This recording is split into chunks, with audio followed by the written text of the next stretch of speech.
안녕하십니까. 더불어민주당 경기 광명을 국회의원 김남희입니다. 바쁘신 와중에도 오늘 기자회견에 함께해 주신 언론인 여러분, 그리고 오랜 시간 장애인, 여성, 아동 등 취약한 상황에 놓인 피해자분들의 곁을 지켜오신 시민사회 여러분께 깊은 감사의 말씀을 드립니다. 지금 국회에서는 형사소송법 개정 논의가 본격적으로 진행되고 있습니다. 검찰의 잘못된 수사 기소 관행을 바로잡기 위해서 수사 기소 권한을 분리하고 어떤 국가기관도 무소불위의 권력을 가질 수 없도록 견제하는 일은 반드시 필요한 개혁입니다. 그러나 개혁의 방향이 아무리 옳더라도 그 과정에서 억울한 피해가 발생해서는 안 됩니다. 2021년 검경 수사권 조정 이후 장애인, 여성 등 형사사건 피해자들이 수사 지연과 반복되는 진술 등으로 여러 피해를 겪고 있습니다. 이번 형사소송법 개정으로 그 상황을 더 악화시켜서는 안 된다는 목소리가 나오고 있습니다. 현장의 목소리를 경청하고 국민들의 피해를 막을 수 있는 법 개정을 해야 합니다.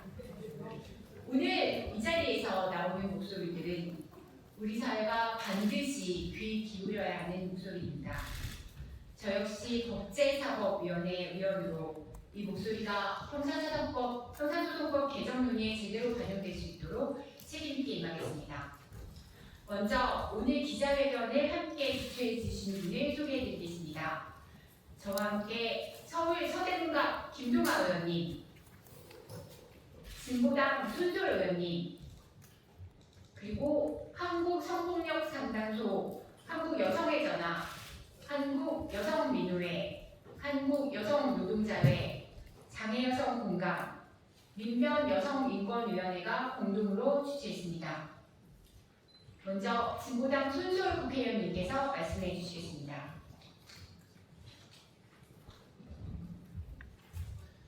네, 안녕하십니까. 진보당 국회의원 손솔입니다. 법사위 위원으로 피해자 지원단체의 우려를 경청하기 위해 이 자리에 함께 했습니다. 80년 만에 형사사법체계를 다시 만드는 중대한 과정 중에 있습니다. 중요한 것은 빈틈없는 설계입니다. 누구의 우려도 가볍게 여기지 않고 피해자의 목소리가 법과 제도에 실질적으로 반영될 수 있도록 충분히 숙의하고 숙고하겠습니다. 성폭력 피해자 지원 현장에서는 이미 경찰의 부실 수사와 불송치, 수사 지연, 성인지 감수성 부족으로 인한 2차 피해를 반복해서 마주해 왔습니다. 이 일을 제기해도 같은 조직이 다시 사건을 맡고 경찰과 검찰 사이에서 책임이 오가는 동안 피해자는 자신의 사건이 어디에 있는지조차 알기 어려웠습니다. 이러한 현장의 우려를 무겁게 받아들입니다. 형사사법체계를 새롭게 설계하는 지금 피해자의 권리가 실질적으로 보장될 수 있는 내용들이 반드시 포함되어야 합니다. 피해자가 수사 진행 상황과 증거를 확인하고 의견을 낼 권리, 부실한 수사에 실질적으로 이의를 제기할 권리, 전문적인 수사와 충분한 지원을 받을 권리가 보장되어야 합니다. 수사기관과 공소기관이 서로 책임을 미루지 않고 사건을 끝까지 책임질 수 있는 제도가 되어야 합니다. 성폭력 사건의 특성을 이해하는 전문 인력과 충분한 예산 없이 제도만 바꾸어서는 안 됩니다. 형사소송법 개정이 국민의 인권을 더 두텁게 보호하는 개혁이 되도록 절박한 마음으로 최선을 다하겠습니다. 감사합니다. 다음으로 현장의 목소리를 이어가겠습니다. 한국여성의 전화 최선혜 사무처장님 발언이겠습니다. 네, 안녕하십니까. 한국여성의 전화 최선혜입니다. 현재 검찰 수사권 조정과 관련한 형사소송법 개정 논의가 활발하게 이루어지고 있습니다. 검찰 수사권을 완전히 박탈해야 한다고 주장하는 입장에서도 검찰 수사권을 박탈해서는 안 된다고 주장하는 입장에서도 서로의 잘못된 수사 사례로 김학의 전 차관등에 의한 성폭력 사건 등 여성폭력 사건들을 거론하며 각각 입장의 필요성을 주장합니다. 되묻고 싶습니다. 현재 경찰과 검찰 중 잘 수사하고 있는 기관이 있습니까? 현재 형사소송법 개정이 여성폭력 피해자의 권리를 제대로 보장할 수 있습니까? 현재 여성폭력 피해자들은 수사기관의 잘못된 통념과 싸워야 하며 어느 수사관을 만나느냐에 따라 달라진다는 운에 맡기고 있는 것이 여성폭력 피해자가 경험하는 현실입니다. 성폭력 범죄 기소율은 절반도 되지 않으며 가정폭력 사건은 형사사건으로 처리조차 제대로 되지 않습니다. 가정폭력 사건은 신고하더라도 대부분 현장 종결 등으로 처리되어 입건조차 되지 않기 때문입니다. 여전히 1~2%대에 머물고 있는 신고율은 여성폭력 범죄에 대한 국가 사법 시스템의 낮은 신뢰를 방증하고 있습니다. 또한 피해자가 당사자가 아니라는 이유로 형사 절차에서 소외되고 있습니다. 한편 형사소송법 개정은 그 어느 법안보다 속도를 내고 있습니다. 그 과정에서 여성폭력 피해자의 권리가 침해되어서는 안 된다는 목소리가 나오고는 있지만 정작 공의업으로의 강간죄 구성요건 개정, 친밀한 관계의 여성폭력 입법 등 여성폭력 문제 해결을 위한 주요 여성폭력 법안은 제대로 논의조차 되고 있지 않습니다. 여성폭력 피해자들은 피해를 신고했을 때 잘못된 통념에 대한 걱정 없이 전문성 있는 수사가 잘 진행되길 바랍니다.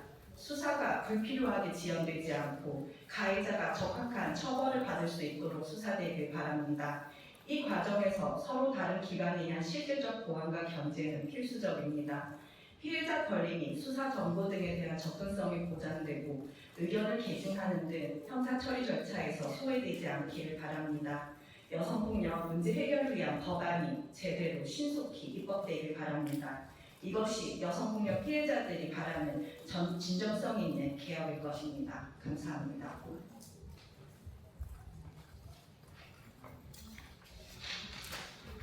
다음은 민변 여성인권위원회의 전다원 변호사님께서 말씀해 주시겠습니다. 현재 추진되고 있는 형사소송법 개정안은 과거 수사권 조정이 야기한 심각한 부작용과 피해자들의 고통을 전혀 돌아보지 못한 채 사법 절차에서 보호받아야 할 피해자들의 권리 침해에 대한 진지한 고민이나 대책 없이 무리한 속도전에 내몰리고 있습니다. 이에 민변 여성인권위원회는 보안 수사권 완전 폐지를 골자로 하고 있는 이번 개정안에 강력히 반대하며 피해자의 권리를 보장하고 사법 정의를 바로 세우기 위한 올바른 입법을 촉구하고자 이 자리에 섰습니다. 검사가 정치적인 목적으로 수사권을 남용하는 폐해는 검찰의 독자적인 수사 개시 권한을 제한하고 별건 수사를 엄격히 금지함으로써 확실하게 막아야 합니다. 그러나 일반 시민이 범죄 피해를 입었을 때 경찰과 검사가 모두 성실하게 수사하여 실질적 진실을 발견할 수 있도록 하는 엄밀하고 치밀한 제도 설계가 반드시 필요합니다. 단순히 운 좋게 성실하고 선량한 수사관을 만날 것으로 기대하는 것만으로는 어떠한 권리도 보장되는 것이라 볼 수 없습니다. 이처럼 검찰의 수사권을 제한하는 경우에 중요한 것은 경찰의 수사권 남용, 부실 수사에 대한 실효적 대책입니다. 이에 대해서 두 가지 장치를 통한 이중적인 통제가 필요하다고 말씀드리고 싶습니다. 먼저 국가적 차원에서 검사의 수사지휘와 보안 수사권, 그리고 정권 송치 제도를 통한 경찰 수사를 철저히 통제해야 합니다.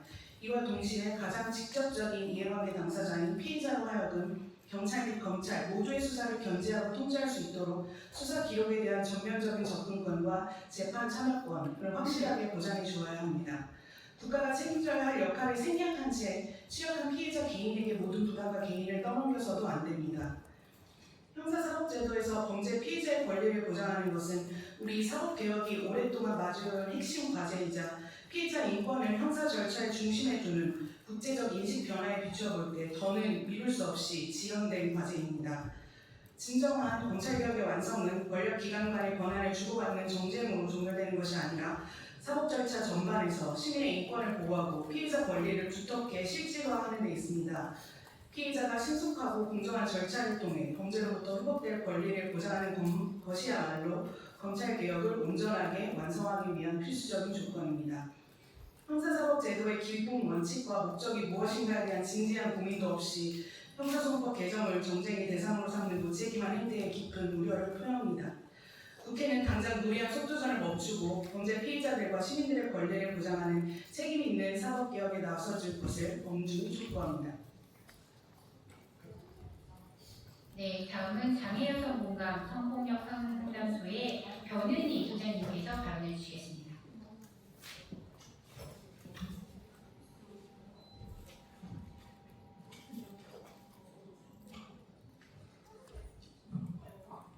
전국 여성장애인 폭력피해 지원 상담소 및 보호시설 협의회 소속 장애인 성폭력 상담소는 2025년 검경 수사권 조정 이후 상년간 불송치 불기소된 380사건을 분석하였습니다.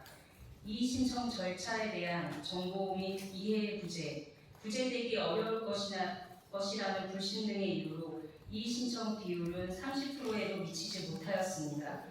검경 수사권 조정 이후 도입된 이의 신청 제도가 피해자에게 부담을 가중하고 실질적인 실효성이 없음이 확인되었습니다.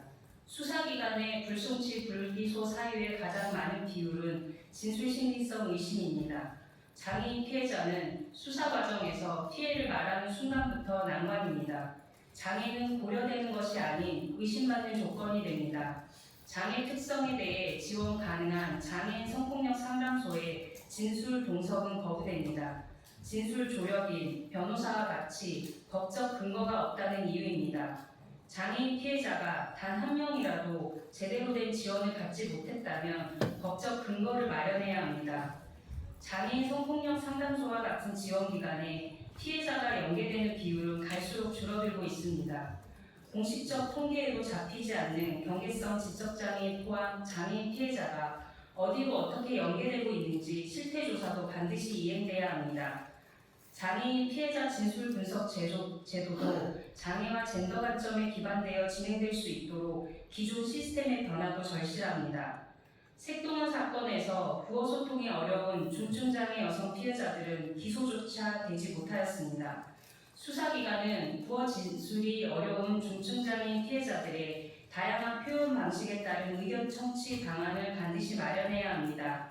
사회적으로 이슈가 된 색동원 사건임에도 불구하고 재판부에 의한 2차 피해가 최근에 여지없이 발생하였습니다. 피해자는 권한이 없어 법관 기피 신청을 할 수 없습니다. 심지어 구속기간 만료로 인한 석방 우려로 아무것도 할 수 없었습니다. 그런데 어떻게 색동원 사건이 법무부 여성아동 장애인 대상 보안수사 우수사의 집에 실릴 수 있습니까? 피해자 권리 외면하고 정치적 논리만 앞세우는 형사소송법 개정은 당장 중단하십시오. 형사소송법 개정에서 가장 중요한 것은 검찰의 권한박탈과 수사성과 입증이 아닙니다. 장애인 피해자가 참여하지 못하는 제도는 계약입니다. 경찰, 검찰, 법원 등 수사법적 시스템과 제도에서 수없이 배제되고 의심받으며 보장받지 못했던 피해자들의 권리를 보장하십시오. 형사소송법에 피해자들의 권리가 반영되는 것이 개혁의 핵심입니다. 감사합니다. 네, 다음은 한국성폭력 상담소 김혜정 소장님께서 발언해주시겠습니다. 네, 안녕하세요. 현재 형사